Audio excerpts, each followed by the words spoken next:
Hello everybody, this is me, Dee Dee. I'm back again from Haunted Curiosities, and I have with me Nymphadora, also known as Heather. And how are you doing today, Heather? I'm doing good. Today's a good day. So we're going to talk today about your family and your history and how you got where you are today. Just a little bit about it.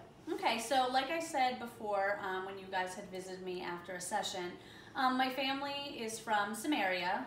We lived in Block 1, which was a certain section of the city. My mom was a healer. I had a brother who could see into the future. My sister was very good at being telepathic and being able to read minds and things like that.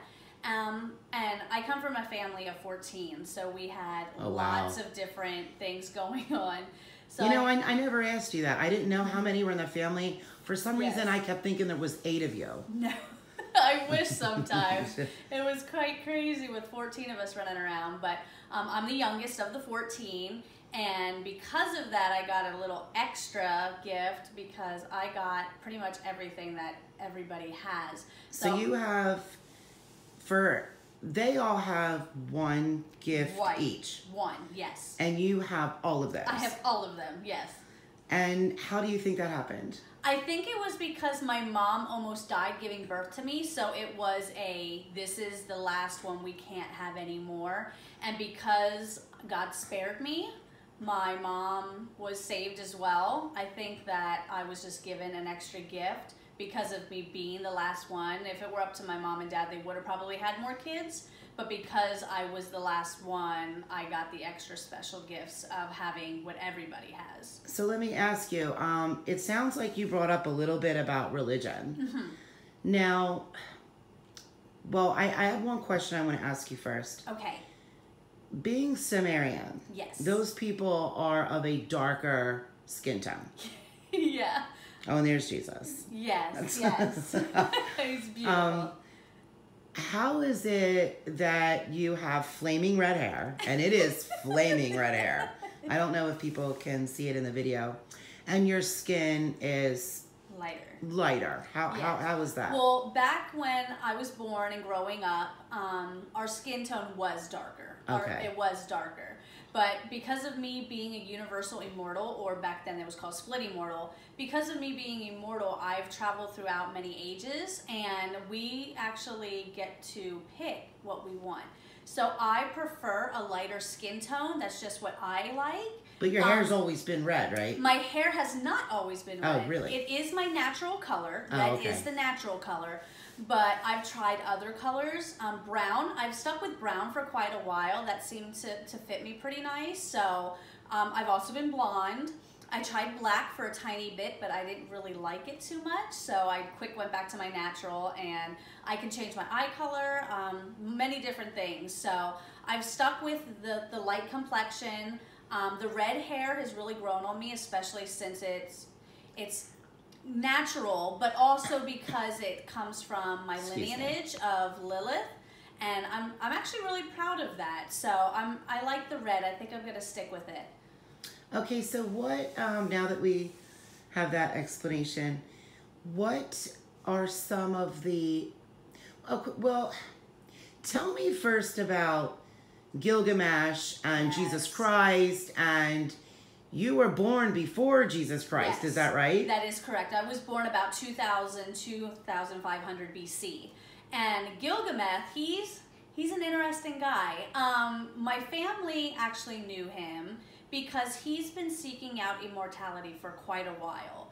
And when he heard of my family, he came, and I actually bestowed it upon him. So because of me, he was able to finish that task and actually find immortality. So a while ago when they said that in Iraq, that they had found his burial, that was not accurate, was it? No, not at all. And what makes them think they found that? I'm not sure. I mean, they claim to find a lot of things that I think it's mainly for just to spark interest in people, just for news coverage. I've noticed that that's a big thing where they'll just make up stories just for the I don't know, the attention, I guess you can say. So I think that might have been what it is, just to kind of get his name out there as something exciting going on. So I think that's what it was, but he's definitely not dead. Okay. Do you see him now on a regular basis? Not on a regular basis, no. Every now and then, but it's very rare. Is he glad that he did immortality? Oh yeah, yeah. He was looking for it for quite a while, and when he found it, he was very happy. Have you given a lot of people immortality? I have. I bestowed it on family members, my children. I have given them that option. How many children have you had? I've had 8. Yes. And did they all take immortality? No, no. Once they reach a certain age, I tell them, you know, about this gift, and I let them decide on what they want to do. I've had about 5 of them decide, yes, I do want to be immortal like you, and then I have 3 that chose not to. And it's hard because being immortal, you have to watch everybody get older and eventually die. So that's hard, but I like them having their own choice and the free will to do what they want. I am very happy that I have some of my children that have decided to be immortal with me, excuse me. And it's a blessing, but you know. Can you continue to have children now? I can, yes, yes. Which I already knew the answer to that, but the people listening don't. How did your kids take it when you told them about immortality? Did you sit down and tell them the entire family history? Did they look at you like you were crazy? I kind of started with, I need to tell you something, you know, kind of like any parent would do with their children if it's something hard to talk about. So I kind of like broke it down, and then I told them, you know, this is something that's been in our family for years. And then I go more in depth into our family history and things like that, going back to, you know, Lilith. And I just kind of break it down step by step on, you know, their reaction to it, I guess.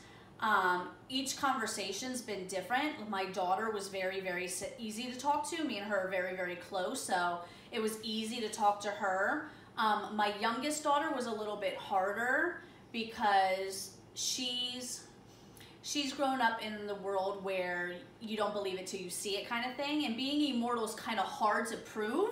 I don't want to really like have somebody shoot me or anything like that, so it's a little harder. But she had to notice that you stayed looking the same like forever. Yes. Normally she just thought you had good genes? I guess so, because she did kind of notice something, but she didn't really think anything of it. And when I had told her, I think it was maybe like she was scared because she kind of had a feeling, but didn't really want to believe it. So she thought she was crazy. Right, right. And she decided to do it or not do it? She actually did. She was one of my ones that decided she wanted to do it. Once she realized that it was an actual thing, she was very fascinated by it. So she's my youngest and my last one. Do you give them, like if they, like once you tell them, if they say to you, yes, I want to do this, mm-hmm. do you go ahead and do it, or do you make them take some time to consider it? I do have them take the time because this is a permanent thing. It's not something that they can take back. Yeah. It's very, very hard to come to grasp with everything that comes with it. So I tell them about it. I give them stories about things that I've experienced throughout the years and things like that that could help them make a final decision. So I definitely So they're informed. Yes. I definitely make sure. I mean, these are my children, so I want to make sure that this is something that they're going to ultimately be happy with. Okay, well, I'm going to stop you there. Okay. And we'll start another video so we can upload this quickly. Yes.